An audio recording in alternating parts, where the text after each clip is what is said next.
Welcome back, Sethbling here. I was watching a video by Squirt Dude about how to use fishing rods to trigger levers in Minecraft, and it gave me the idea for grappling hooks using fishing rods.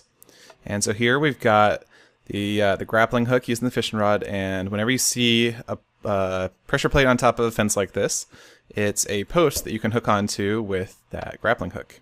Pretty cool. It works both up and down, although honestly it's a little bit easier to trigger when going upwards. But there we go, got it. Requires a little bit of precise timing and aim, so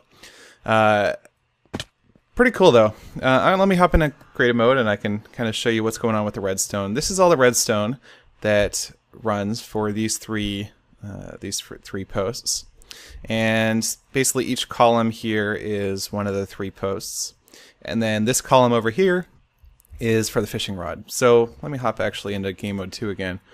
When I use the fishing rod, you'll notice this line triggers, and then I get a new fishing rod. What's going on here is it's clearing item 346, which is the fishing rod, with a damage value of 2. So only once it has 2 damage on it, which is what happens when you reel it back in after it hits the ground, does this get triggered, and it clears it away. And that will actually go ahead and give you a new fishing rod called a grappling hook. And it also spawns a redstone block over there, and you'll see in a sec. So when I pull this back in, it spawns a redstone block over there for a second, and that's important to how it works. Now, there's also these guys. Let me hop back into creative. There's also these guys that are using test for block, and that's the new command in week 37. It's basically testing for depressed pressure plates here. So when I press this pressure plate, you'll see we get a little monostable pulse out of that one, and similarly for these two. You see the piston go up and there's a little pulse. So it's testing for that pressed pressure plate, so it can actually sense that the pressure plate has been pressed from far away, which is pretty cool.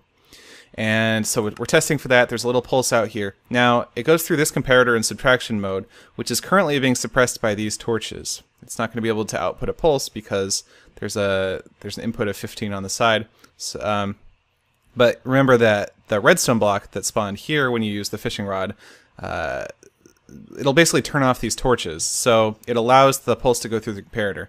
And let me again show you that. So when I pull that, the redstone line here turns off. The comparator can now pulse through if it has an input. So what the end result is, if you have the pressure plate up there getting depressed at the same time as the fishing rod getting used, you get a pulse that goes all the way through to this command block, which teleports the player onto the platform. And it always teleports the player to the same spot on the platform. It doesn't like choose the nearest side of the player or something. Whoops, that was interesting. And yeah, it does require a bit of precise timing, so if you manage to get it in the thing but don't pull it back soon enough, it's not going to teleport you. So you do have to pull it back very quickly. There we go, like that. But it's pretty cool. You can build a grappling hook in Minecraft using this technique. Very useful for adventure maps. This is very similar to the concept of a grappling hook from Zelda. I guess it's also pretty good because a fishing rod can be used to hook mobs and pull them towards you, which is also like the grappling hook in Zelda.